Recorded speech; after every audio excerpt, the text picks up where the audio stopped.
Bonsoir à tous. L'chaim, l'chaim. L'chaim à tous. L'chaim. L'chaim, l'chaim. Nous sommes fête de Tu Bishvat. Baruch atah Adonai Eloheinu melech haolam she'akol nהיה b'torah. On a mis le texte de ce soir, le sujet majeur de ce soir.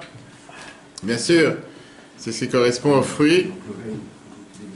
Mais pas seulement les fruits, ce qu'on va voir, chers amis, ce soir ensemble, c'est, je pense, un sujet passionnant, un sujet très riche, qui vient nous parler du lien qu'il y a entre Tu Bishvat et les fruits.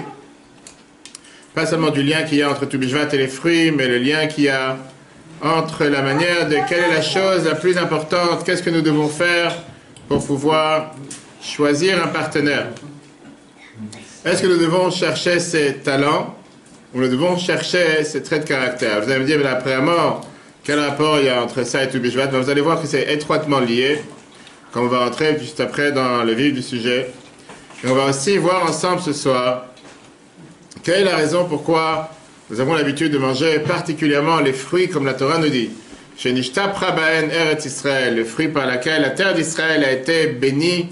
Ça ne veut pas forcément dire des fruits qu'ils ont poussés en Israël, qu'ils ont pris l'avion par Elal ou Air France et sont arrivés en Israël. Mais on parle des fruits par lesquels la terre d'Israël a été bénie. Pourquoi juste ces fruits et pas d'autre chose? C'est Dieu, on va voir ça dans la suite du cours ce soir. Mais je voulais commencer d'abord avec une histoire très intéressante. Une histoire très intéressante qui est une histoire qui est racontée dans la Gemara pour nous montrer, comme on vient de voir, ce sujet qui est de pouvoir savoir comment choisir son partenaire. Est-ce qu'on le choisit à travers ses talents ou le choisit à travers ses traits de caractère? Le cours il est en replay bien sûr sur eTorah et aussi sur Spotify, Apple et Google Podcast. Vous savez qu'aujourd'hui c'est la norme. Donc ça permet aux gens de pouvoir suivre le maximum des cours et d'études possibles. Et une histoire que la Gemara nous raconte. Une histoire très intéressante. À la fin de la Gemara Chagiga, la Gemara nous raconte qu'Amar Rabbi Abaou, il a dit au nom de Rabbi Eliezer, il a dit la phrase suivante, Talmidei Chachamim, les sages, En Esh El Geinom Sholet Bahem, ils ne vont pas souffrir, ils ne vont pas aller à l'enfer. Pourquoi? Parce qu'ils font partie du feu, eux-mêmes ils sont un feu. Alors c'est écrit dans Yirmiyahu que les paroles de Dieu sont aussi considérées comme du feu. Ok. Et après vient Resh Lakish, et Resh Lakish continue en disant que lui, il était parmi ceux qui étaient les plus forts à pouvoir, si on peut dire, protéger ceux qui ne font pas partie des Talmidei Chachamim et même pas des Tzadikim. Et il termine la Gemara Chagiga en te disant la phrase suivante, que le feu du Gehinnom de l'enfer ne veut même pas toucher ceux qui sont des pochés Israël, ceux qui sont les fauteurs du peuple juif. La Torah nous raconte comme quoi Resh Lakish est connu pour être le plus grand Baal Tshuva, celui qui a fait Tshuva dans la Gemara. C'était pas quelqu'un qui au départ était connu pour être le plus grand délinquant, pas seulement du quartier ou de la ville, mais de l'État, voire du pays. Et on raconte comme quoi quand il a rencontré une fois Rabbi Yochanan, il est devenu plus tard son beau-frère. Et en un instant, en une seconde, en une décision, il a changé d'une extrémité à l'autre extrémité. Mais la Gemara Souka nous parle de lui, plusieurs nous parlent de lui, mais à la fin de la Gemara Chagiga, vient Resh Lakish et te dit, sache une chose, que les pochés Israël, les fauteurs du peuple juif ne sont pas considérés si fauteurs que ça. Et il termine en te disant, la fameuse phrase que pochés Israël, meim mitzvot kerimon, les fauteurs du peuple juif sont considérés, sont pleins de mitzvot comme la grenade, comme nous avons tous sur la table ce soir. Il y avait un des disciples du rabbi de Satmer, Rabbi Yoel Teitelbaum, qui est décédé en 1979, qui n'avait pas d'enfant. Il est venu une fois voir le rabbi de Lubavitch en audience privée pour demander une bénédiction. Et c'était son maître, le rabbi de Satmer, qui lui a demandé de venir voir le rabbi pour demander une bénédiction. Il faut amener des serviettes sur la table. Il y a des serviettes. T'as ici, regarde, t'as sur la table des serviettes. Ils sont rentrés, il est rentré dans le bureau du rabbi vers 4 h du matin. Et le rabbi lui demande c'est quoi la situation, qu'est-ce qui se passe. Il leur a donné un conseil d'aller se rencontrer, d'aller voir un docteur spécifique. Et il leur a donné une bénédiction de voir des enfants. Ils ont remercié le rabbi pour la bénédiction, ils sont sortis du bureau du rabbi, on a tous eu la chance d'être il y a quelques semaines. Et tout d'un coup, le rabbi lui demande la question suivante. Je sais que dans la disciple de Satmer, en ce moment, il y a une iloula. Et le rabbi, il a l'habitude de dire des mots de Torah, il a l'habitude de terminer un traité de Gemara. peut-être tu peux me dire qu'est-ce qu'il a parlé dans cet événement. Et il dit, oui, c'est vrai. Il a fait justement la fin du traité Chagiga, et il a parlé sur cette fameuse phrase qu'on dit que le feu ne peut pas régner sur les fauteurs du peuple juif, parce qu'ils sont pleins de mitzvot comme la grenade. Le Rabbi de Sade m'a demandé la question, si c'est des fauteurs du peuple juif, comment on peut dire qu'ils sont pleins de mitzvot comme une grenade? Ça n'a pas de sens, c'est des fauteurs, ils n'ont pas de mitzvot. Le Rabbi il est devenu blanc. Il a presque tremblé, jusqu'à ce que ce chassid, ça lui a fait de la peine de poser une telle question. Et le Rabbi il dit, moi aussi j'ai appris cette Gemara Chagiga. Mais moi j'ai eu la question tout à fait à l'envers. Ma question elle était, puisqu'ils sont pleins de mitzvot comme la grenade, pourquoi on les appelle des fauteurs du peuple juif? Et donc, ce qui veut dire par là que c'est toute une question de perspective. Comment on regarde les choses? Comment chacun a l'habitude de regarder les choses? Il y a une personne qui va regarder les choses d'une certaine manière et une personne qui va regarder les choses d'une autre manière. Et ça, c'est le début du sujet qu'on va voir ce soir. Quand on a dit comment choisir un partenaire. Est-ce qu'on doit regarder sur ses talents ou bien on doit regarder sur ses caractères? Avant de vous donner la réponse, je voudrais faire un tour de table ou un tour de chaise en commençant par les dames pour savoir quelle est la réponse à cette question. Talent ou caractère? Les deux. C'est trop facile de dire les deux. Dire les deux, c'est facile. Mais la question, elle est quoi?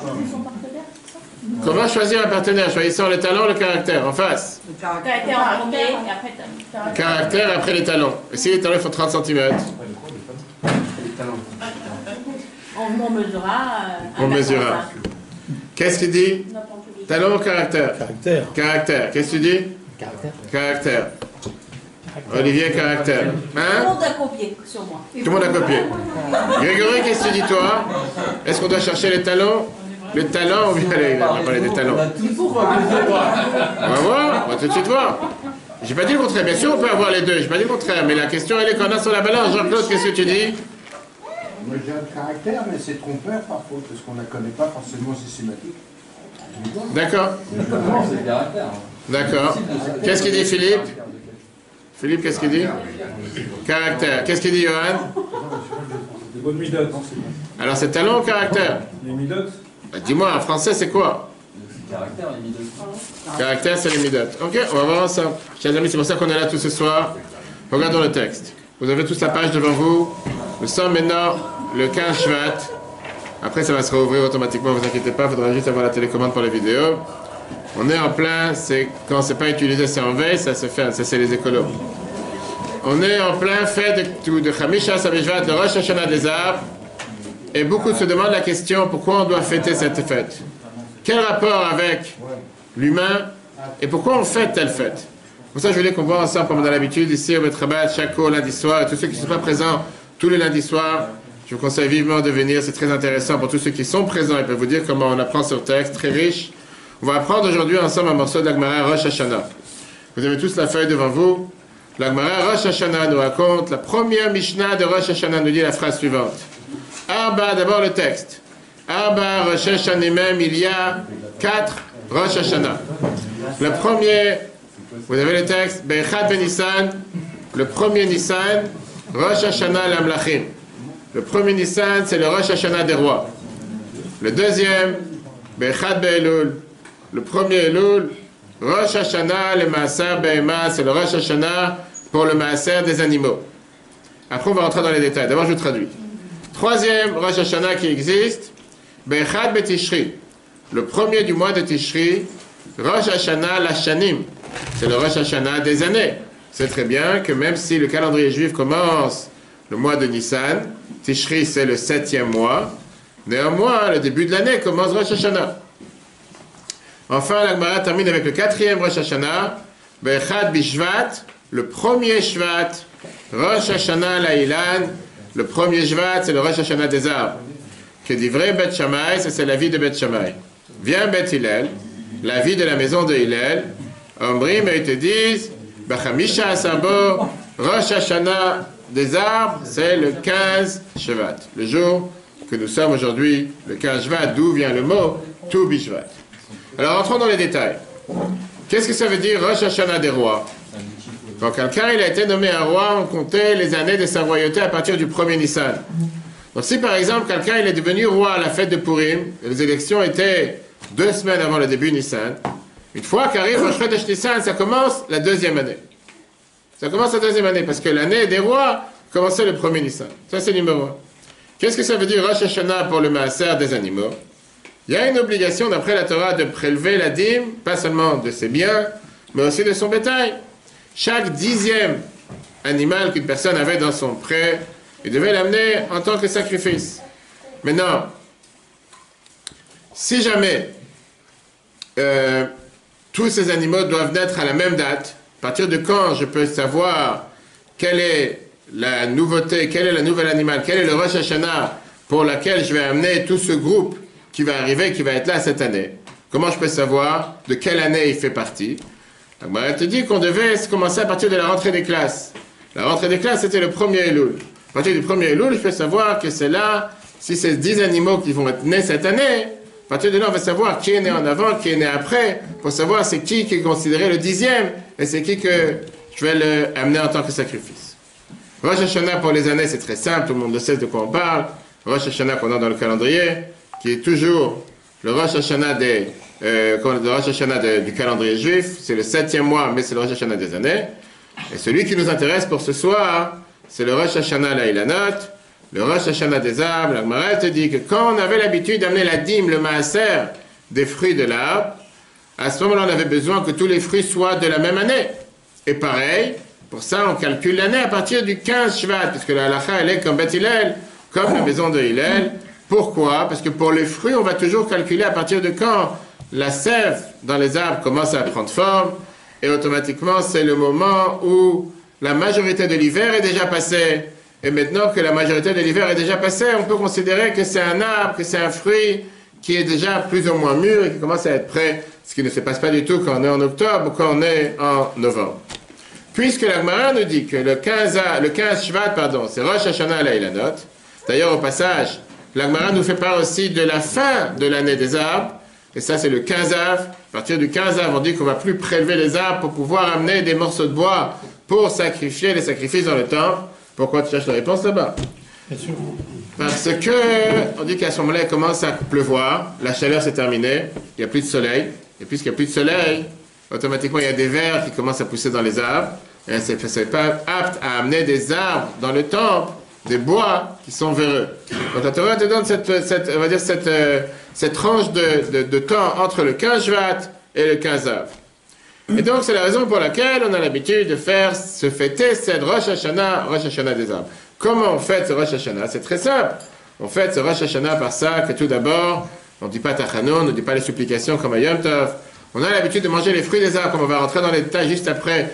Pourquoi ces 7 fruits? Qu'est-ce qu'on apprend de ces 7 fruits? Et aussi, on a l'habitude dans certaines coutumes de dire des paroles du Zohar, des paroles du Tanakh en rapport avec les fruits de l'arbre, etc. Alors, comme j'ai dit tout à l'heure, ce qui dérange, ce qu'on veut essayer de comprendre ensemble ce soir, pourquoi? Quel lien nous avons avec les arbres plus qu'autre chose? Alors, hier soir, à la conférence qu'on peut revoir, on a donné au Betreba de Brissurman, on a expliqué longuement un aspect du lien qu'il y a entre l'homme et l'arbre.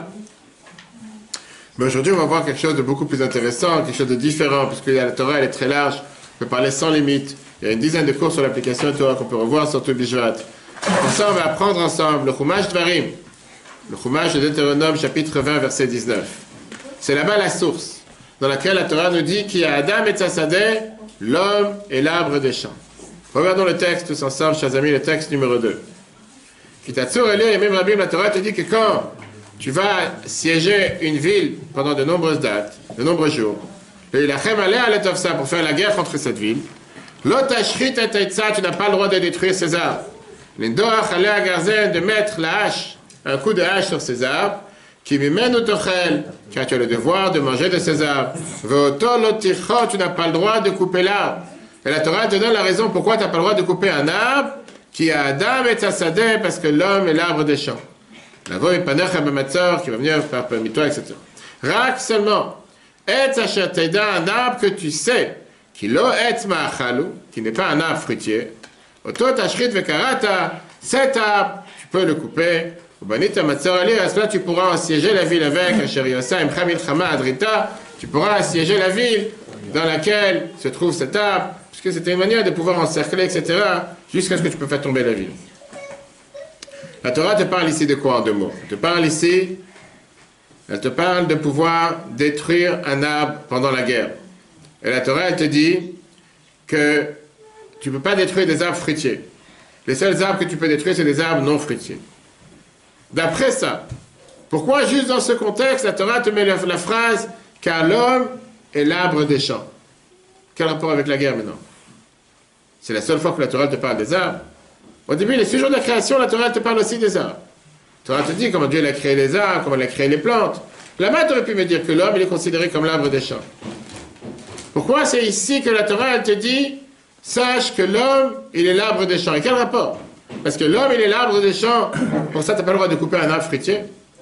Si c'est un arbre des champs, automatiquement, tu peux très bien couper, tu peux très bien ne pas couper aucun arbre. Pourquoi juste l'arbre fruitier non et l'arbre qui n'est pas fruitier oui? Et quel rapport avec l'homme? Pour ça, regardons l'explication que Rashi nous donne. Rashi, commentateur du Chumash, qui te dit, on voit la différence entre Rashi et le Ibn Ezra. Rashi te dit sur place de David tout de suite, qui a Adam et Tzasadeh, l'homme est l'arbre des champs. Arekim la Meshamesh Belachon Dilma. Rashi te dit que des fois quand on emploie le mot qui, c'est pas pour te dire parce que, mais des fois c'est peut-être.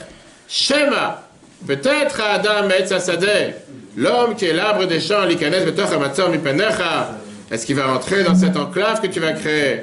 L'etiaser beisourer ra'av, de souffrir avec des souffrances de famine, vetsama ka'atchaïr, et être affamé comme les gens de la ville. Lama tashritenu, pourquoi tu iras le détruire? Le Rashi ne te dit pas que l'homme est l'arbre des champs. Il te dit qu'on compare l'homme à l'arbre des champs, qui voudrait dire que le fait que tu vas encercler cette ville et tu vas faire souffrir ces gens qui sont dans la ville, pourquoi tu vas les détruire ces gens-là? Avec quel but? On parle maintenant dans un moment de guerre. Rashi te dit pourquoi tu irais faire la guerre contre ces gens-là? Viens l'Ibn Ezra et dit je suis pas d'accord. L'Ibn Ezra te dit que la Torah te dit que tu manges de cet arbre, tu n'as pas le droit de le couper qui est Adam et Tzasadeh parce que l'homme est l'arbre des champs. Ve'atam qui chaye ben Adam ou et Tzasadeh. Tu dis non. Il faut prendre le sens littéral du terme. Quand on te dit que l'homme est l'arbre des champs, c'est clair. Tu n'as pas le droit de couper un arbre parce que l'homme est comme un arbre. Et c'est pour ça que tu n'as pas le droit de couper un arbre. Voto le tichot, tu n'as pas le droit de le couper.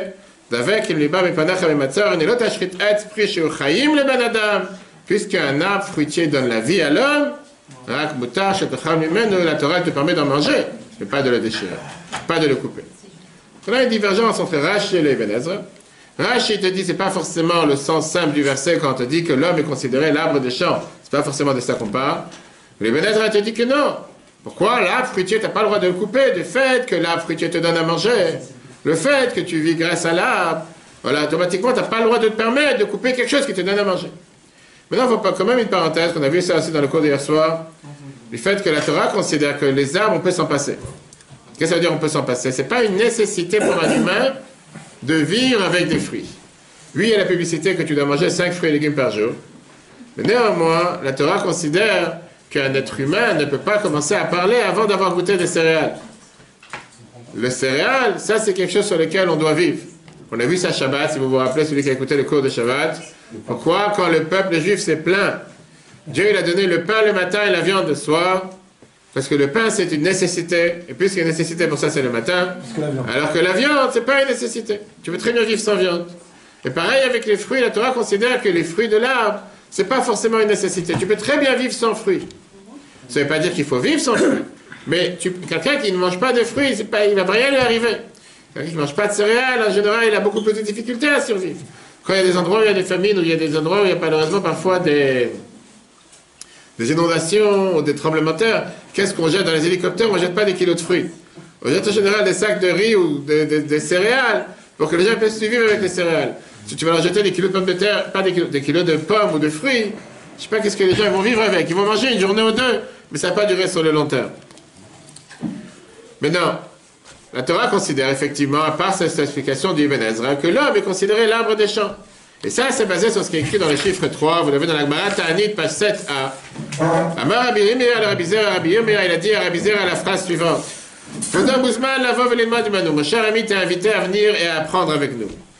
Anna lui a dit, écoute-moi, Libi Khala, j'ai mon cœur faible, veni achol, je peux pas. Tiens, comme des gens qui te disent des excuses qu'on appelle à deux balles quand tu leur demandes de venir au cours le lundi soir à 20h ou quand tu leur demandes de venir Shabbat matin à 10h30. Tout d'un coup, ils te sortent des excuses que tu peux faire un livre. Pas la Torah pour les nuls, pas les excuses pour les nuls, mais des excuses que tu n'as jamais entendues. Des excuses, tu ne sais pas d'où ils ont inventé.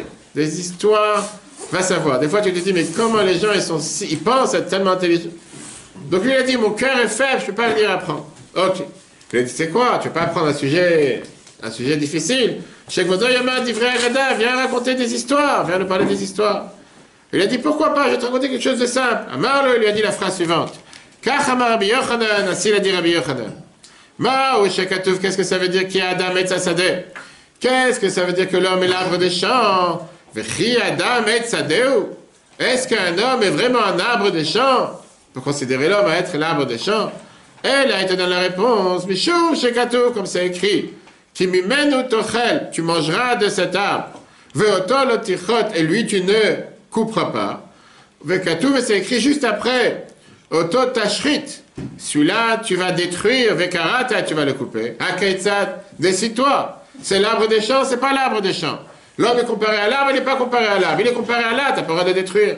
Il n'est pas comparé à l'arbre, tu peux le détruire. Mais où c'est écrit dans la Torah, dans le Chumash, que sont pas le fruitier ou pas fruitier? Tu parles d'un arbre. Si je suis un arbre, tu as le droit de le couper. Tu n'es pas un arbre, tu peux couper.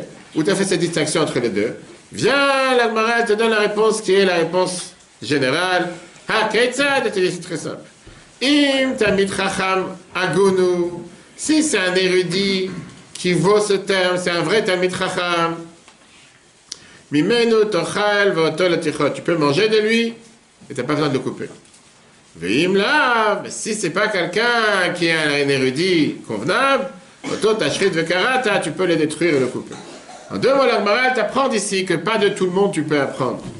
Il y a certaines personnes de qui tu ne peux pas apprendre. Et comme je dis, il y a beaucoup de personnes qui me citent certains sites internet dans lesquels ils ont appris des halachot, qu'on n'apprend pas la Torah sur internet.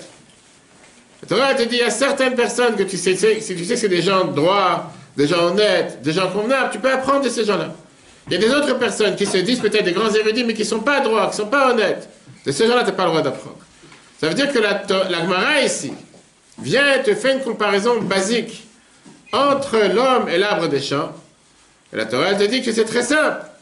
Tu as beaucoup d'explications et de ressemblances, comme on va tout de suite voir. Le fait que le tronc il a des racines, l'arbre il a des racines, un tronc, des fruits. Chez l'humain, c'est les racines, la Torah et les mitzvot, c'est le tronc. Influencer les autres, les fruits. Et c'est important, on va tout de suite rentrer dans les détails, pourquoi c'est 7 fruits. Mais la question, comme j'ai dit tout à l'heure, puisque le monde il est divisé en 4 matières, le minéral, le végétal, l'animal et l'être humain, on sait très bien que la différence entre tous, c'est que le minéral, c'est quelque chose qui bouge jamais. Alors qu'au-dessus de lui, on a le végétal. Le végétal, c'est quelque chose qui se développe, c'est quelque chose qui pousse, mais il n'a pas d'âme. Il n'a pas l'état d'âme. Il n'a pas d'âme tout court.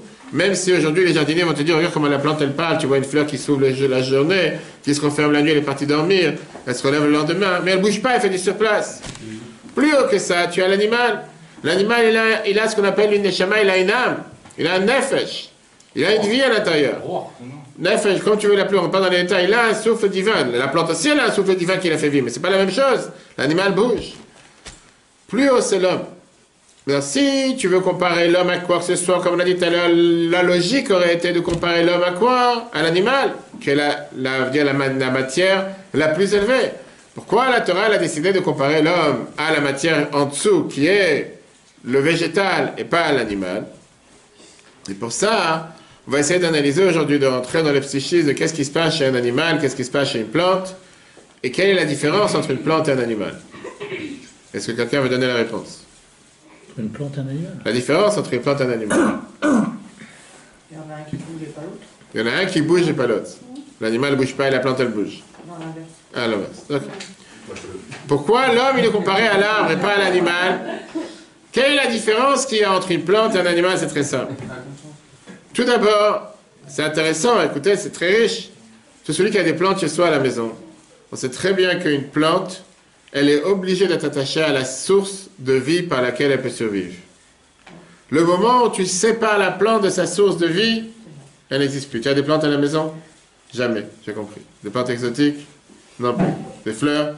J'ai jamais eu de fleurs à la maison. Ok, on va s'occuper de ça. Malheureux. Il n'y a pas longtemps, Il n'y a pas longtemps. Des fausses ou de Chine? Non, des vrais. Des vrais, pas de Chine. De Chine, il y a le corona dessus.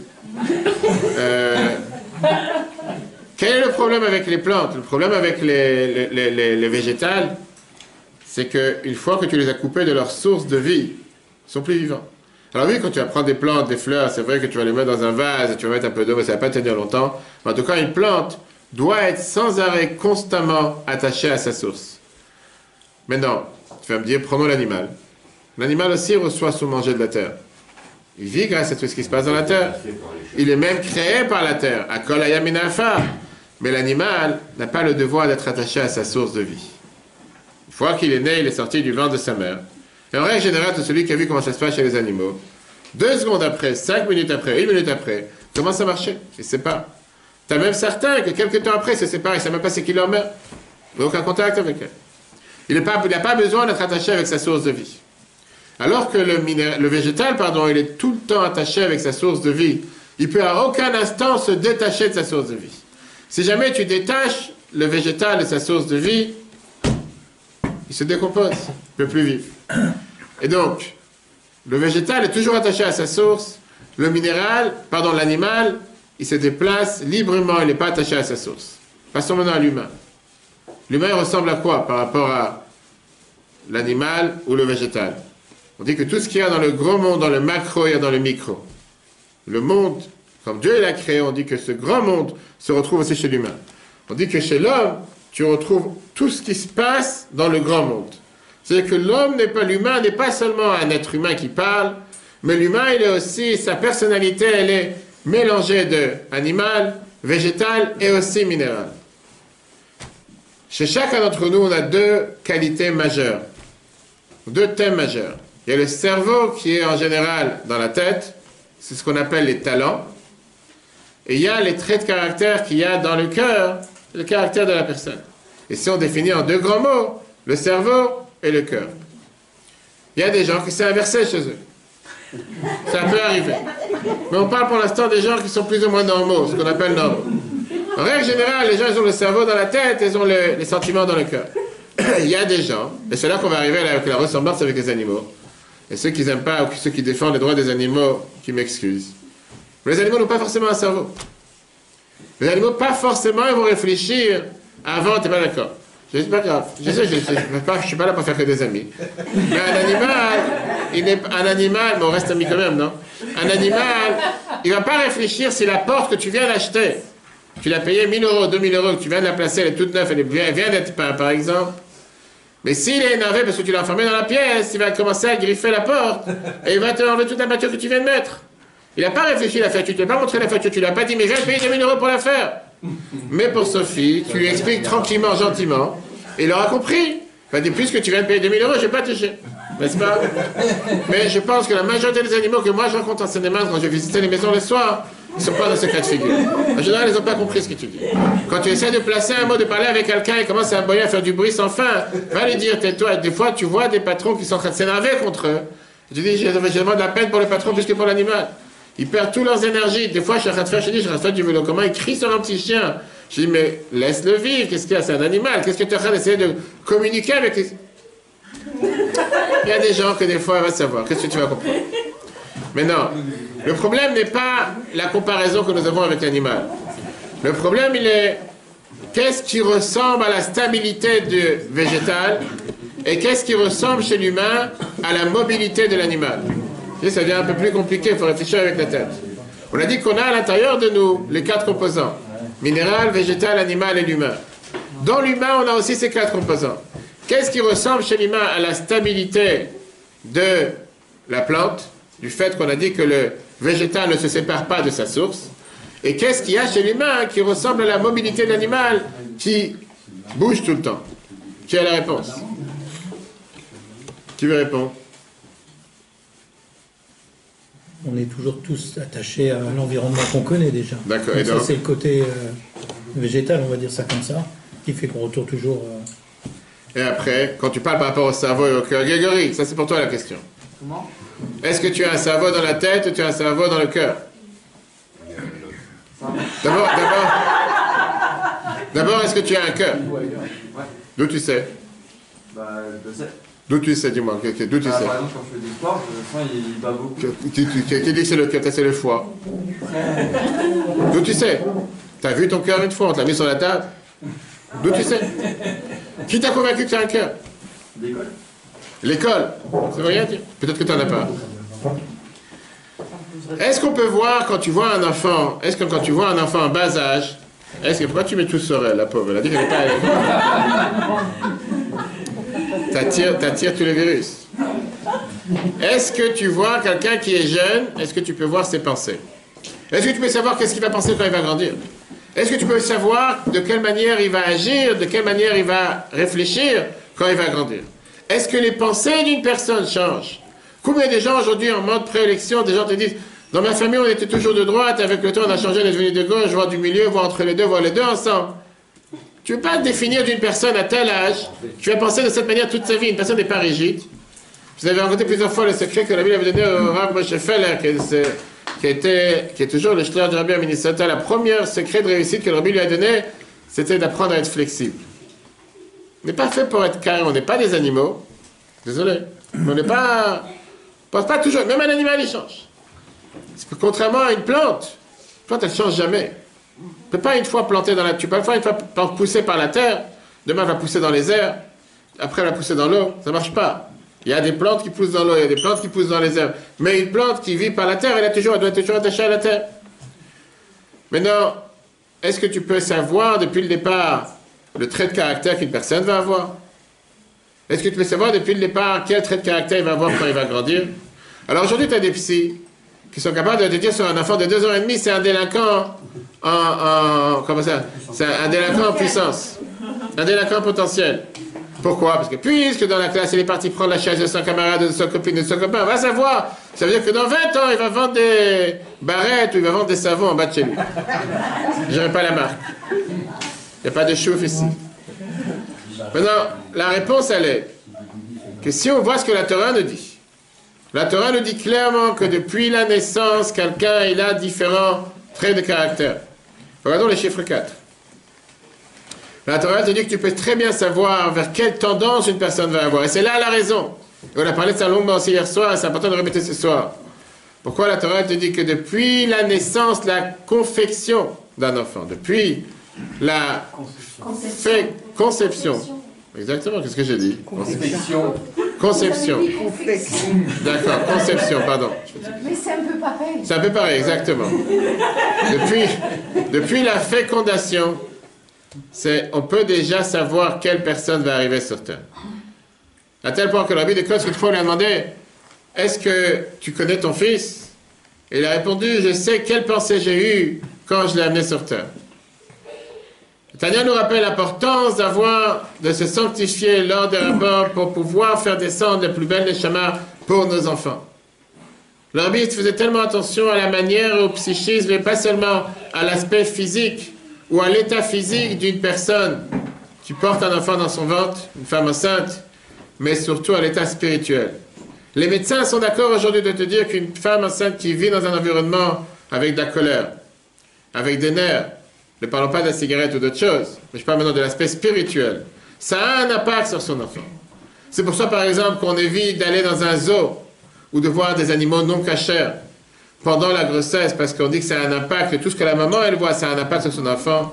De l'autre côté, d'être entouré de paroles positives, d'être entouré de musique positive, d'écouter des histoires du rabbi, de voir des choses magnifiques, de voir des choses, parce que ça a un impact directement sur l'enfant. C'est pas qu'on considère que l'enfant, il arrive sur terre une fois qu'il est né, une fois qu'il est officiellement avec un certificat de naissance, il vient de naître tel jour, telle heure. Mais depuis la première seconde, c'est un enfant qui est impacté par n'importe quelle chose de l'entourage dans laquelle la maman elle se trouve. Et donc, la Torah nous raconte ça par rapport à qui? La fameuse... Quel matriarche la Torah nous raconte cette histoire? Avec Rivka, regardez les chiffres 4. La Torah nous dit que les enfants ils étaient en train de courir dans son ventre. C'était un terrain de foot. Elle avait deux jumeaux. Vaimlou, Yamé, la Ladet. Et elle est arrivée à terme. Veine Tomim Bebitna. Elle a des jumeaux dans son ventre. Vaïdelou Anarim. Les enfants, ils ont grandi. Vaï Esav Ish Yodeh Atzayid. La Torah nous dit que Esav était considéré comme un homme chasseur. Ish Sadeh, un homme de champ, un ruseur. Et Yaakov Ishtam, Yaakov était quelqu'un de simple, chef Alim qui était assis dans les tentes. Ça, c'est le sens simple. Vient Rashi. Rashi, commentateur de la Torah, était dit dans Chumash Bereshit, va être Rotzetsu Rabotenu Darshu Lashon Ritza. Nos sages nous disent qu'on parle ici de course. Qu'est-ce que ça veut dire de course? Qui courait dans le ventre? Je vais vous garantir, même si j'ai jamais été enceinte. Mais qu'on me raconte comme quoi, parfois, il n'y a pas forcément la place où courir dans le ventre. Surtout quand tu arrives à terme, il n'y a pas où courir. De quoi tu parles? Qu'est-ce que la Torah t'emploie ici? Le mot va être rotation, ils ont couru. Tu sens parfois des courses qui vont vers un côté, vers l'autre côté. Regarde ce que Rashi te dit. Shata over et apitre Torah shel Shem ve'ever. Quand Rivka, la maman, elle passait devant les maisons d'études de Torah, de Shem et Ever, Yaakov ratz mefarkes la tête, Yaakov courait pour pouvoir sortir. Raphaël, il rigole, Raphaël. Oui, c'est-à-dire que la Torah te dit que Yaakov, il tapait sur la porte, il disait qu'il voulait sortir parce que c'était une maison d'études. Over et apitre avodat elilim, quand elle passait devant des maisons d'idolâtres, Esav mefarkes la tête, Esav tapait à la porte pour pouvoir sortir. C'est ce que la Torah nous raconte. Vaïdelou Anarim, la Torah nous dit, les enfants, ils ont grandi. Vaï Esav et fut Esav tel et tel, un chasseur, etc. Rashi te dit, Kol zman shayuk tanim, tout le temps qu'ils étaient petits, Lo ayou ni karim b'maasem, on ne les reconnaissait pas dans leurs actions. Qu'est-ce que ça veut dire? Ve'en adam medakdak ma'em mativam, on ne pouvait pas vraiment détecter qu'est-ce qu'ils allaient être. Kivan shena asum, ne shalosh esre shana. Une fois qu'ils ont arrivé à l'âge de 13 ans, Ze piresh le batem midrashot. Yaakov a poursuivi sa route vers les maisons d'études. Ze piresh la vadat kachavim, et l'autre il a poursuivi sa route vers les idoles. On n'a pas le longuement pour voir sur l'application dans les autres cours comment est-ce possible, Rivka, Yaakov et ça. Mais ça veut dire quoi? Que depuis qu'ils étaient dans le ventre de leur mère, ils avaient un caractère différent. Et cette différence s'est développée de manière beaucoup plus accentuée une fois qu'ils ont grandi, une fois qu'ils sont devenus adultes. Alors d'après ça, parmi l'animal ou le végétal, qu'est-ce qu'on compare au cerveau et qu'est-ce qu'on compare au sentiment? Et quand on doit choisir un partenaire, est-ce qu'on doit d'abord chercher quels sont ses talents ou est-ce qu'on doit d'abord chercher quels sont ses traits de caractère? Ça c'est pour toi la question. Toi qui as dit Shabbat que tu allais être présente à l'heure. J'ai pas dit que tu n'es pas là. Et c'est pour ça que tu as la chance de pouvoir avoir la réponse à cette question. C'est pour ce que tu recherches aussi en une personne. Une seconde, d'abord laisse répondre. Le caractère, parce que le talent, c'est pas ce qu'il y a de plus important. Avec le caractère, on voit comment elle est au fond la personne, au fur et à mesure. Donc tu dis le caractère. Grégory, qu'est-ce que tu dis toi? Moi j'ai dit le caractère aussi. C'est-à-dire, explique-moi. Parce que je ne me marie pas pour ses talents, je me marie pour son caractère. C'est pas ces talents qui vont m'apporter. Donne-moi un exemple. Quel type de caractère? Je sais pas, imaginons moi je veux pas qu'elle soit timide, je veux qu'elle soit un peu folklorique. Extravagante. Extravagante. Tu as perdu. Alors? Dis-moi. Extraverti. Qu'est-ce que ça veut dire? Talent. Explique, dis-moi. Un bon couscous. Dis-moi. Quel un certain- Tu vois, il t'a dit, si elle sait faire un bon couscous, c'est ce qu'il vaut. Tu te files. Qu'est-ce que tu as à faire de son Elle caractère? a un talent. le La cerveau. réponse elle est la suivante. Le caractère fait partie d'une personne, c'est quelque chose qui n'est pas changeable. Alors on peut tout changer, mais c'est beaucoup plus difficile. Et c'est comme ça qu'on ressemble au végétal. Du fait qu'on est attaché à la terre, c'est quelque chose qui ne change pas facilement. Le Tanya nous apprend. Si quelqu'un il travaille sur sa nature, il peut éventuellement changer son caractère. Mais à la base, c'est quelque chose qui n'est pas si facile de changer. Alors que le cerveau, alors que les talents, c'est quelque chose qui est changeable, c'est pas quelque chose qui est fixe. C'est pour ça que c'est beaucoup plus comparé à l'animal, du fait que c'est pas attaché à sa source, et ça bouge sans arrêt. Donc si j'ai pas dit un choix à faire pour répondre à ce qu'elle a dit Rebecca, on a parlé de Rivka ce soir, si j'ai un choix à faire entre les deux, entre le talent et le caractère, la première des choses que je dois choisir, je dois faire attention, c'est les traits de caractère. Et c'est pas pour rien.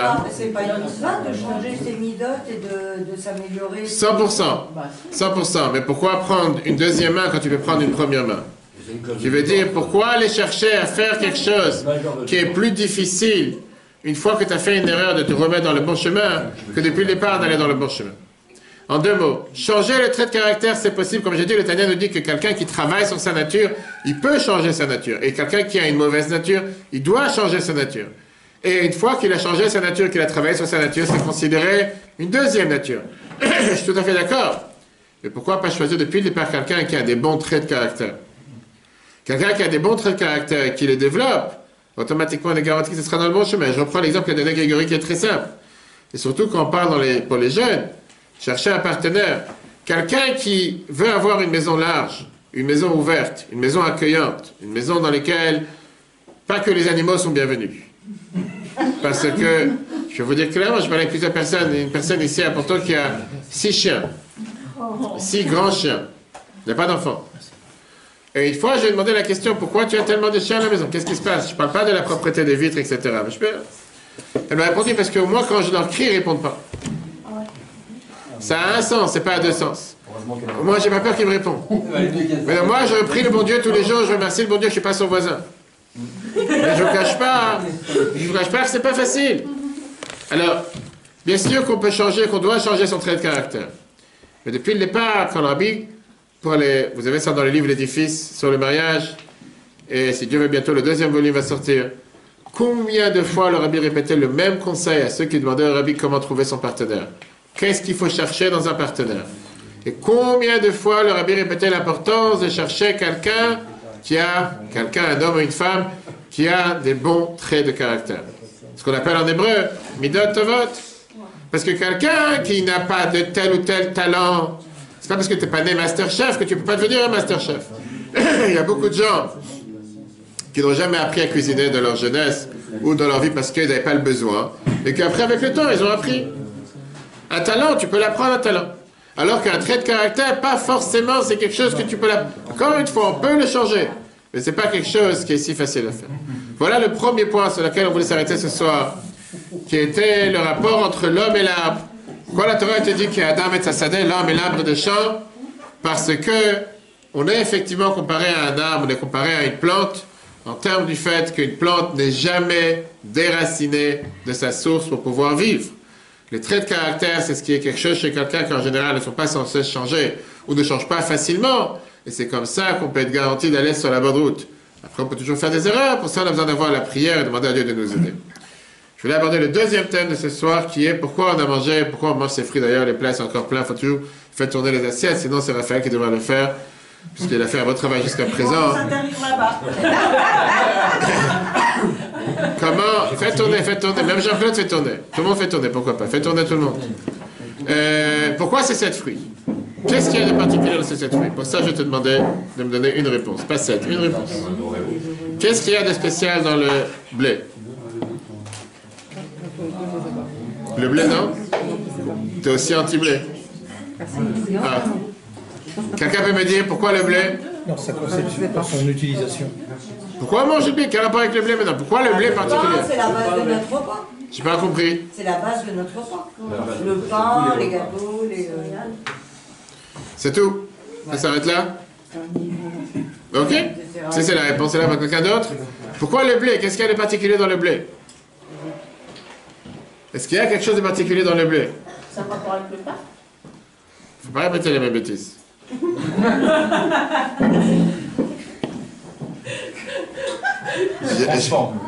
Il se transforme. Quoi d'autre? Quoi d'autre? C'est un très bon point ce que tu as dit. Allez, on va tout de suite voir. Quoi d'autre? Peut être fermenté. Peut fermenter. C'est ça. Le fromage aussi peut fermenter. Pas la même chose. Tout d'abord, la Gemara nous dit la fameuse phrase qu'Adam, quand il est venu avec un blé, il ne savait pas exactement comment regarder cette espèce. Imagine-toi quelqu'un de normal, tu trouves un blé, tu ne manges pas le blé comme ça. Tu vois dans les champs, quand tu fais du vélo en Seine-et-Marne, tu vois des gerbes de blé. Qu'est-ce que tu fais avec? Mais la Gemara te dit justement, l'importance du blé, c'est quoi? Quelle est la spécialité du blé? Quand un homme, il amène à sa femme du blé, chitim, que ça, la Gemara te demande, est-ce que tu manges des graines de blé? Tu ne manges pas des graines de blé. À la place, tu donnes à ta femme une graine de blé, que grâce à ça, qu'est-ce qu'elle fait? Elle fait de la farine elle te fait du pain, de la farine, elle te fait des gâteaux, etc., etc. Mais avançons, regardons les détails de chaque chose, elle va, c'est très très riche. Le blé, c'est un des céréales qui fait partie d'abord des 5 céréales. C'est très bien qu'on a 5 céréales qui sont le blé, l'orge, l'avoine, le seigle, l'épeautre. le blé, l'orge, l'avoine, le seigle et l'épeautre. Et le quinoa, c'est dans quoi? Non, c'est pas notre cours. La Torah nous dit la phrase suivante. En atinok yodea likrot abat sheitom tam dagan. Un enfant ne peut pas faire à parler, commencer à apprendre à parler avant d'avoir goûté du blé et du céréal. Bien sûr que le blé est l'essentiel, base pourquoi on utilise le blé. C'est pour faire de la farine. Les moulins sont là pour raffiner les graines, faire sortir la farine. Par exemple, préparer le pain, gâteau, pâte, etc. Depuis la faute de l'arbre de la connaissance, Dieu avait puni Adam en lui disant qu'il devra se fatiguer pour obtenir son gagne-pain. Contrairement à toutes contrairement, on va dire, à toutes les herbes, les mauvaises herbes, les épines qui poussent, sans les planter, sans labourer, le blé demande énormément d'efforts pour pouvoir le faire pousser. À plus forte raison, jusqu'à l'époque de Noach, la Torah nous dit qu'on n'avait pas la possibilité de faire pousser du blé. Aujourd'hui, on ne récoltait pas, on plantait le blé avec beaucoup de fatigue, mais malheureusement, ça donnait naissance, ça faisait pousser beaucoup d'épines et beaucoup de mauvaises herbes. Quand Noach est né, Dieu il a fait en sorte que le monde s'est calmé, le monde est devenu encore une fois stable, la tranquillité est venue sur terre. Et il y a eu la fameuse phrase qu'on dit, qu'on a planté le blé avec larmes, mais on a récolté le blé avec joie. Jusqu'à l'époque de Noach, on travaillait la terre avec les mains. Il n'y avait pas d'ustensiles, il n'y avait pas de JB métallurgie, il n'y avait pas de pelle, il n'y avait pas de râteau, il n'y avait pas de quoi que ce soit pour pouvoir faire en sorte de travailler la terre. C'était avec les mains. Une fois que Noach est venu, Noach était celui qui a créé tout ce qui était la hache, pelle, râteau et tous les autres ustensiles pour travailler la terre. Et c'est devenu beaucoup plus facile de travailler la terre. On dit que quand Mashiach va venir, le blé va être comme un palmier et ses graines vont être aussi grandes que les reins d'un taureau. La terre va faire pousser des fruits sans fatigue, mais jusqu'à ce que Mashiach arrive, on doit se fatiguer. Quel est le rapport avec l'humain? Le blé est considéré dans la Torah Ma'achal Adam, qui veut dire le manger d'un être humain, le manger de l'humain. Parce que c'est avec ça qu'on prépare le pain. Et on sait très bien que la Torah te dit que le pain, c'est une des bases fondamentales du manger de la personne. La Torah nous dit qu'exactement l'âme, la neshama que nous avons, elle est aussi considérée le pain de la personne. C'est ce qui fait qu'on ressemble, qu'on est une parcelle divine, qu'on est attaché à Dieu. Et c'est pour ça que le point commun entre le blé et l'homme, c'est l'âme divine qui est à l'intérieur de chacun d'entre nous. Quand on apprend la Torah et on fait des mitzvot, automatiquement on fait pousser le blé qui est à l'intérieur de nous. On améliore la qualité du blé, on améliore notre âme et grâce à ça on éclaire le monde qui est autour de nous. Rappelez-vous ce qu'on a dit tout à l'heure, qu'un des points de ressemblance entre l'homme et l'arbre, c'est qu'un arbre n'est pas seulement censé faire des branches, mais aussi avoir des fruits. Avoir des fruits pour le bienfait des autres, pas pour ses propres bienfaits. C'est exactement la même chose avec l'humain. Ça c'est le blé. Et ça c'est la raison pour laquelle le premier c'est le blé. Passons à l'orge. Quelle est la particularité de l'orge? C'est quoi? Quelque chose de basique. Quelque chose de basique. Quelqu'un d'autre? Matériel. L'orge représente le matériel. Pourquoi l'orge, le matériel, dis-moi? C'est ce que j'ai lu. C'est ce que tu as lu. C'est ce que tu es en train de chercher? Non. D'accord, j'ai compris. Ah bon? L'orge fait aussi partie des céréales. Non. Et c'est d'ailleurs une des premières sources pour les glucides. Elle est aussi reconnue par le fait que c'est des tiges beaucoup plus longues. Elle peut même pousser dans les endroits où il y a moins de pluie, alors que le blé ne peut pas pousser dans un endroit pareil. L'orge mûrit beaucoup plus rapidement que le blé. Comme c'était écrit la semaine dernière, si vous vous rappelez, dans la plaie de la grêle, Barad, que la Torah nous dit que l'orge a été totalement détruite, alors que le blé n'était pas encore détruit, puisqu'il n'avait pas encore mûri. Quand est-ce qu'on récolte l'orge? Au temps du printemps.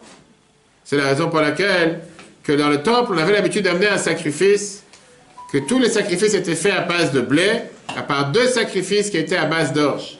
Le premier, c'était le sacrifice du Homer, Minchat à Homer, qu'on a amené le 16 Nissan, à partir du moment qu'on a commencé à récolter l'orge, et avec ça, on commençait la période de la moisson. Et le deuxième, c'était le sacrifice de la Sota, qui était aussi amené à base d'orge. L'orge de la Torah est considéré un animal, un manger d'animal. La Gemara nous raconte que quand on a fait savoir une fois un paysan en lui disant que l'orge elle a mûri, et que maintenant on peut les récolter, il a dit va annoncer ça aux chevaux et va annoncer ça aux ânes, parce que c'est leur manger. D'après la Chassidoute, l'orge est comparé représente l'âme animale qui est à l'intérieur de chacun d'entre nous, qu'on doit travailler. Quand on purifie, on raffine son âme animale, elle nous aide à servir Dieu. Et ça, c'est toute la nouveauté de la Chassidoute. Dieu n'a pas créé le corps pour le détruire. Dieu n'a pas créé l'âme animale pour la rabaisser. Mais Dieu il a créé le corps pour servir Dieu avec le corps. Pas seulement avec l'âme divine. Et ça, c'est ce que reflète l'or, c'est la raison pour laquelle il est le deuxième dans la liste. Une fois qu'on avait l'âme divine, maintenant on est passé à l'âme animale. Passons au raisin. Quelle est la caractéristique première du raisin?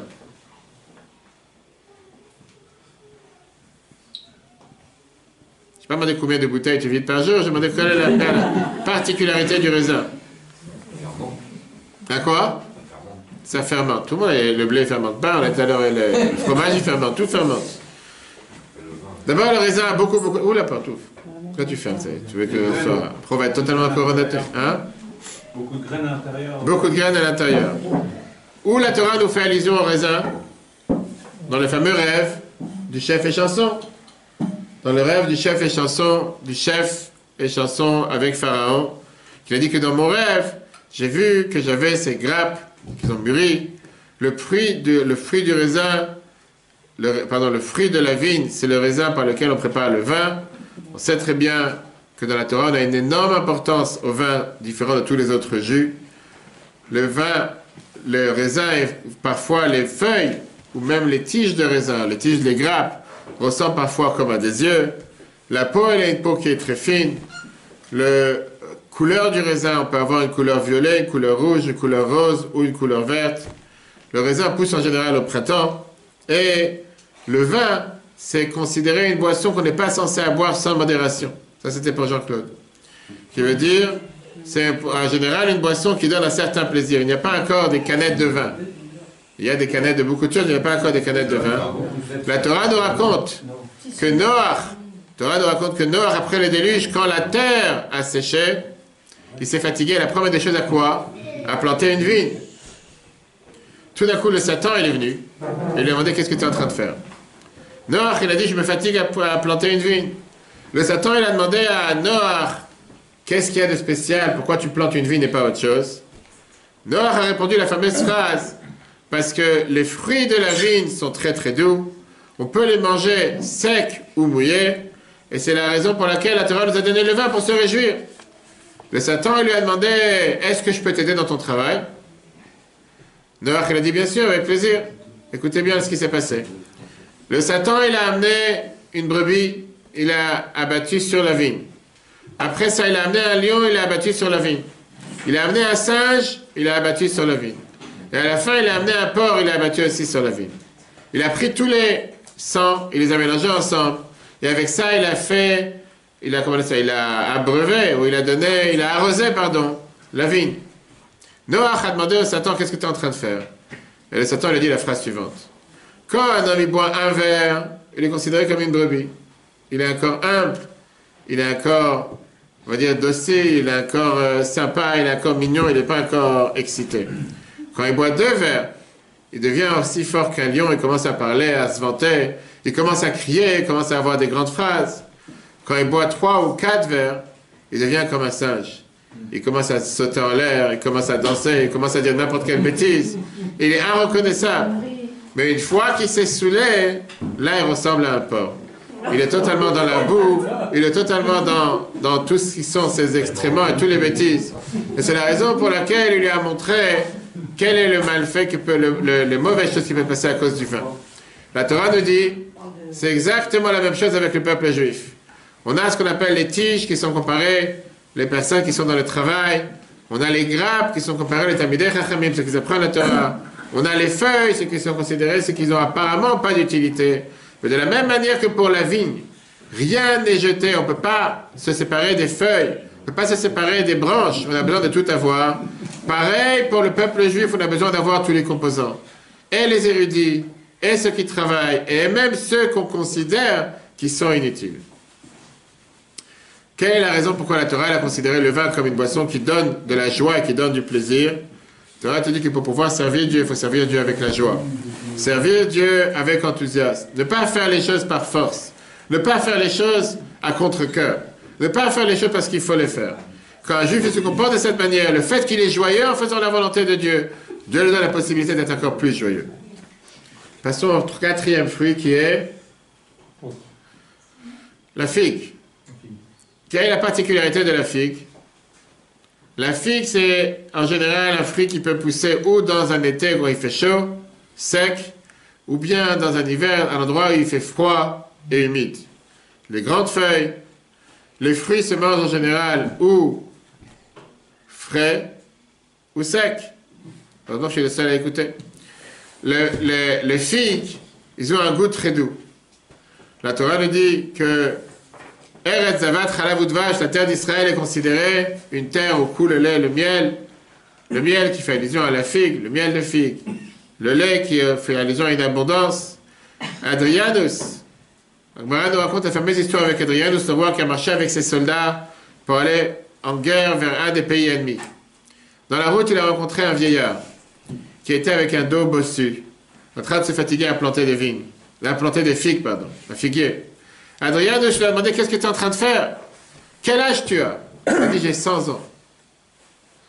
Il lui a rigolé, il s'est moqué de lui en lui disant: qu'est-ce que tu as à faire à ton âge à 100 ans en train de planter des figues? Tu n'as pas quelque chose de mieux à faire dans ta vie? Est-ce que tu penses que tu vas profiter de la récolte des fruits de tes efforts? Tu perds ton temps.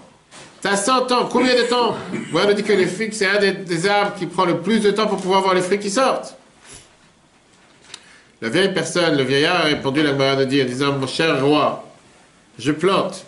Si je mérite, je verrai les fruits de mes récoltes, les récoltes de mes fruits.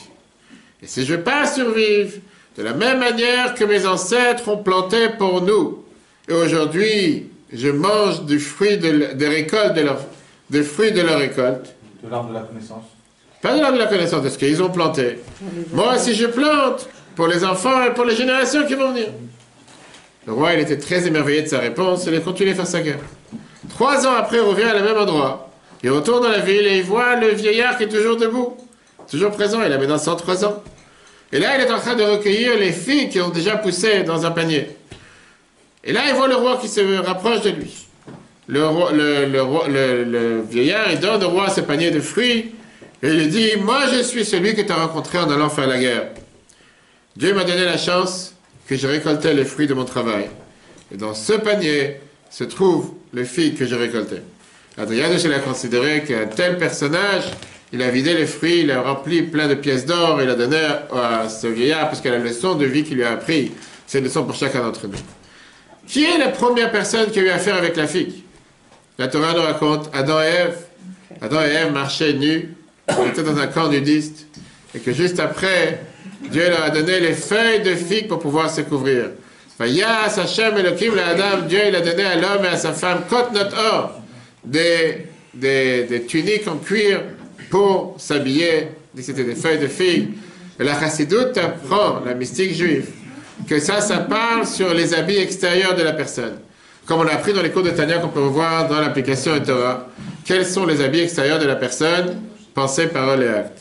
C'est les 3 habits que nous utilisons tous les jours. Et la pensée, la parole et l'acte, c'est des habits avec lesquels on peut les utiliser d'une manière ou d'une autre manière. Tu veux penser d'une manière, parler d'une manière et agir d'une autre manière. Ça, c'est la raison pour laquelle on mange des figues. Pour se rappeler comment utiliser ces 3 habits quotidiennement pour le service de Dieu. Passons à la grenade.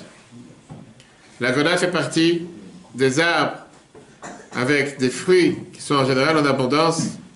On dit que pendant l'hiver, l'arbre lâche toutes ses feuilles et pour le printemps, les feuilles recommencent à pousser sur l'arbre. La grenade, c'est un des fruits qui peut rester comment on appelle ça, dans la corbeille de fruits le plus longtemps possible. Il y en a même qui peuvent la garder pendant 1 mois sans jamais le mettre au frigidaire, sans jamais la conserver. La peau de la grenade est utilisée parfois pour tuer tout ce qui sont les vers à l'intérieur du système digestif. Dans le Talmud de la Gemara, la grenade est toujours fait allusion à tout ce qui est la beauté. Vous êtes tout celui qui voulait voir la beauté de Rabbi Yochanan, qui amène un verre en argent, qu'il a rempli de graines de grenade. Pareil avec le manteau du grand prêtre. On dit qu'il avait ces formes de grenade qui étaient en bas du manteau. Pahamon, Verimon, etc. La Torah fait allusion à la grenade, à ceux qui font la Torah, qui apprennent la Torah et qui font les mitzvot. La grenade, elle est pleine de graines. Pourquoi on a l'habitude de manger la grenade le jour de Rosh Hashanah? C'est très bien qu'on dit, pour ceux qui ont l'habitude de dire une phrase à chaque fois qu'ils mangent un élément Rosh Hashanah, Sheyerbus, Ruyoten, Kerimon, que nos mérites soient aussi grands que la grenade. Que la grenade, elle contient 613 graines comme les 613 commandements. Et comme on l'a dit tout à l'heure, la fameuse réponse que Rabbi a donnée à une personne qui a pris la Gemara Chagiga à la fin, qui disait que comment c'est possible que les mauvais penchants, les mauvaises personnes sont pleins de mitzvot comme une grenade. On va dire c'est le contraire. Puisqu'ils sont pleins de mitzvot, on ne peut pas les appeler des mauvaises personnes. À quoi ressemble la grenade? La grenade ressemble à tout ce qui est le raffinement des choses matérielles, avec lesquelles on fait les mitzvot. On voit très bien que dans la grenade, il n'y a aucune graine qui est collée à l'autre. Il y a ces petites feuilles qui séparent entre chaque graine. Parce que la Torah te dit qu'il est pareil pour les mitzvot.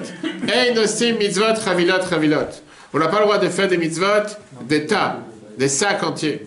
La Torah te dit que chaque mitzvah doit avoir sa pensée spécifique, sa préparation par rapport à cette mitzvah, l'attention par rapport à cette mitzvah. Tu n'en fais pas de ça ce qu'on appelle un all inclusif. Je prends tous les mitzvot que tu as à faire aujourd'hui, je m'en débarrasse, je mets tout ce que j'ai à faire aujourd'hui. Pendant la demi-heure du matin, je parle au bon Dieu, et le reste de la journée, 23h30, je fais ce que j'ai à faire. Non. Prends le temps de faire chaque mitzvah en son temps. Le temps de la prière du matin, c'est le matin. La prière de l'après-midi, c'est l'après-midi. La prière du soir, c'est le soir. Le temps de faire une bracha avant, le temps de faire une bracha après. Et comme ça, tu embellis les mitzvahs. C'est pour ça que chaque graine est totalement séparée. Continuons, chers amis, avec l'olive. Quelle est la particularité de l'olivier? Je suis sûr que tout le monde a la réponse. Hein? On a besoin de beaucoup d'eau pour pousser. Quoi d'autre? La Torah nous dit que l'olive, c'est un des arbres sur lesquels est basée toute l'agriculture en Israël. L'olivier a des racines qui sont énormément profondes et qui se répandent énormément là, de manière très très large. Le tronc, avec le temps, il devient de plus en plus gros et de plus en plus large. Mais l'intérieur du tronc est vide. Les oliviers sont capables d'arriver parfois jusqu'à même plus de 1000 ans, un arbre d'olivier. Mais à ce moment-là, il commence à prendre tout type de formes qui sont les plus bizarres sur Terre. L'olive est très sensible au froid. Et néanmoins, a besoin d'avoir un certain froid pour pouvoir donner les fruits nécessaires. L'olivier est considéré un arbre qui est très solide. Encore une fois, on voit ses fruits dans le Chumash Bereshit. Au moment du déluge, l'olivier était celui qui a survécu les 40 jours du déluge. Quand la terre a séché, Noach a envoyé la colombe et elle est revenue avec une feuille d'olivier. Le Midrash nous dit la fameuse phrase que la colombe l'a dit à Dieu. Ribono shel olam, maître du monde, que Dieu fasse que notre gagne-pain soit amer comme cette olive mais qui dépende de tes mains et qui ne soit pas doux comme du miel mais qui dépende des autres. Une phrase tellement intelligente qui veut dire la leçon que l'olive nous apprend. C'est que parfois il vaut mieux se suffire de peu, parfois même de manière amère, mais vivre sur son compte que de vivre heureux sur le compte des autres. Le peuple juif est comparé à l'olive. De la même manière que l'olivier, les feuilles ne tombent pas ni en hiver ni en été, pareil, le peuple juif ne disparaîtra jamais, ni dans ce monde, ni dans le monde futur. De la même manière que l'olive ne fait pas sortir l'huile seulement si d'abord elle est écrasée, le peuple juif, même si parfois il est écrasé, même si parfois il y a des temps dans l'histoire du peuple juif qu'on a été presque anéanti, on n'a jamais disparu. Et au final, à chaque fois qu'on a été écrasé, à chaque fois qu'on a été rabaissé, il y a encore une meilleure huile qui est sortie. À chaque fois, il y a eu encore une meilleure période pour le peuple juif qui en est arrivé. L'olive, contrairement à l'huile, c'est aussi considéré un fruit amer. Ça vient faire allusion au temps de l'exil. Que pendant l'exil, on sert Dieu parfois avec amertume. C'est pas pour rien que le nom de Myriam, qui est aussi le nom qui représentait l'amertume, la difficulté qu'il y avait en Égypte, venait rappeler sur l'amertume des peuples juifs en Égypte. Mais de l'autre côté, grâce à l'exil, grâce à ça que nous sommes sortis d'Égypte, nous sommes sortis avec toute la richesse, nous sommes sortis avec tout le bonheur, grâce à ça que parfois on passe un défi et on le passe comme il faut. Si on regarde ce défi comme un tremplin pour aller en avant, on va beaucoup plus haut et beaucoup plus élevé, comme j'ai raconté plusieurs fois cette histoire, avec un juif qui est venu dans le bureau du rabbi, qui a demandé au rabbi comment faire pour remonter après la pente qui vient de passer dans les affaires. Et le rabbi lui a dit la fameuse phrase que quand on a une descente, c'est après pour monter encore plus haut. Yerida tzorech aliyah. Et lui, il s'est moqué en disant, monsieur le rabbin, je connais les histoires, je connais ces termes, on parle maintenant concrètement, ne me racontez pas des histoires qui ne parlent pas pour moi. Qu'est-ce que ça veut dire que quand tu as une descente, après tu vas remonter plus haut? Le rabbi était assis sur son bureau, lui il était en face. Le rabbi lui dit, est-ce que tu peux sauter sur le bureau? Il lui dit, qu'est-ce que ça veut dire sauter sur le bureau? Le rabbi dit, saute sur le bureau. Et quand il était devant le bureau, donc il a fait quelques pas en arrière pour pouvoir sauter. Il a dit, pourquoi tu as fait quelques pas en arrière? Il a dit parce que pour pouvoir monter plus haut, il faut d'abord reculer. Et puis tu as la réponse à ta question. Que dans la vie de tous les jours, parfois, il faut passer par un moment difficile pour pouvoir arriver plus haut. Une maman qui donne des sens, il faut qu'un enfant il passe par une étroitesse pour pouvoir donner vie. Exactement la même chose avec le peuple juif.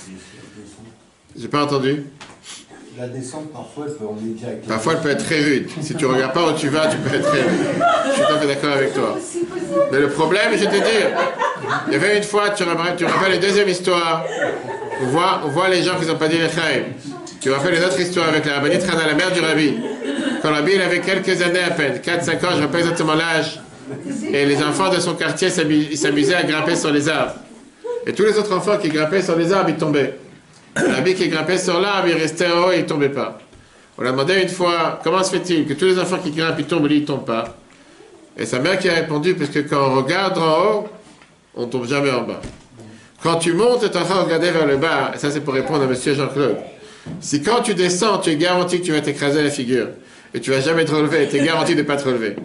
Mais quand tu descends, tu sais que tu vas remonter, tu es garanti de remonter. Si depuis le départ, tu sais que tu ne vas jamais remonter, si depuis le départ, tu es négatif. Si depuis le départ, tu penses que tu ne mérites pas de te relever, tu ne te relèveras pas. Même si tu as envie de te relever. Dans le psychisme d'une personne, aujourd'hui même la médecine est totalement reconnaissante sur le fait qu'un malade, qui depuis le départ, il se bat contre sa maladie, qui sait qu'il va s'en sortir. Merveilleuse vidéo qui est sortie la semaine dernière, qu'on montrera la prochaine fois, avec un ami à moi, un collègue de Schler, du rabbi en Israël, que j'ai beaucoup aidé, on a aidé avec Eren Esther, qui avait un cancer. Maladie très très grave, et qui a dû partir en Floride pour se faire opérer, et que les médecins, ils avaient que du mal à dire. Mais dans sa tête, il s'est dit, on va s'en sortir. Il s'en est sorti. 2 ans après, son fils, il a eu un cancer. L'année dernière. Et encore une fois, il dit, c'est pas possible. Encore une fois, je reçois un tel coup. Il a fait la même décision. Il est parti, il s'est fait opérer, il s'en est sorti. Et il a raconté comme quoi il a parlé dans le service médical où il s'est trouvé. Qu'il est garanti que la raison, comment il a réussi à s'en sortir, c'était surtout dans le mental. Bien sûr, il fallait faire l'opération, il fallait faire ce qu'il fallait faire, mais c'était surtout dans la manière comment il prenait les choses. Donc si, quand tu fais du vélo, cher Jean-Claude, et tu vois une pente devant toi, tu n'appuies pas sur les freins, et tu te dis que tu vas t'écraser au bout de la pente, commence pas à aller dans la pente. C'est pas pour toi. Joue pas avec le feu, comme on dit. Terminons avec la date. La date fait partie des palmiers. La date, on peut la manger sec. Les dattes oranges, vous connaissez les dattes oranges qu'on va en voir en général en Israël, ou les dattes mûres. Et on dit que les dattes, on peut utiliser tout ce qu'il y a dans le palmier, on peut utiliser. Les feuilles, on utilise pour le srach, pour Sukkot. Le loulav, les feuilles de pain pour les 4 espèces. Les fruits, on prépare avec ça même du vin et du miel de dattes. On peut préparer aussi des paniers. On peut préparer aussi des corbeilles. On peut préparer des balais. Peuple juif est comparé à la date. De la même manière que la date, le dattier, en général, c'est un arbre qui est très très haut. Et que son ombre est très très loin, très très large. Et que n'importe quelle partie qu'il y a dans l'arbre est utilisée. Le peuple juif est aussi un peuple qui n'y a pas de déchets à l'intérieur. La Torah nous dit qu'à Mer Kulam Tzadikim, nous sommes tous comme des Tzadikim. On grandit Tzadik à Tama Yifrach, on peut fleurir comme un dattier. Et on est une partie importante, une partie indispensable pour l'humanité tout entière, parce que Dieu nous a donné la mission d'être ce qu'on appelle Or l'Agoïm, d'être une lumière pour les nations du monde. Donc, voilà, chers amis, la raison pourquoi on a ces 7 fruits. Voilà pourquoi l'homme est comparé à l'arbre des champs. Voilà pourquoi on fait cette fête de Toubishvat, pas seulement pour se réunir et manger des fruits, mais pour apprendre les leçons, comme la Bible écrit dans plusieurs lettres. Le fait de toujours avancer, toujours augmenter. Un arbre qui fait du surplace, il est mort. Un arbre qui ne grandit pas, il n'est pas en bonne santé. Il faut le couper comme on a fait avec le cerisier ici au Betraval. Un arbre que les branches ne poussent pas, que les fruits ne poussent pas, il a un problème. De la même manière que Dieu nous accorde une année en plus, un jour en plus, un mois en plus, on a aussi le devoir d'évoluer, d'avancer, d'augmenter sans arrêt. Particulièrement un jour comme Rosh Hashanah la note, comme la Bible a écrit clairement, en 1962, qu'on a l'habitude de dire Rosh Hashanah, K'tiva v'chatima tova, qu'on soit inscrit et scellé dans le livre de bonheur, de la santé et de la vie. Exactement la même chose en ce jour de Toubishvat, qu'on soit inscrit et scellé que pour des bonnes nouvelles, matériellement, spirituellement, que tous ceux qui sont encore psychosés, que Dieu les dépsychose, que tous ceux qui ont besoin des bonnes nouvelles, matériellement, dans la santé, dans le travail, que Dieu leur envoie les bonnes nouvelles. Concernant un replay sur l'application eTorah, eTorah sur Google Apple, sur les podcasts de Spotify, Google et Apple. Très bonne soirée à tous et on va tout de suite passer à la vidéo, magnifique vidéo avec un enseignement du Rabbi sur Toubishvat.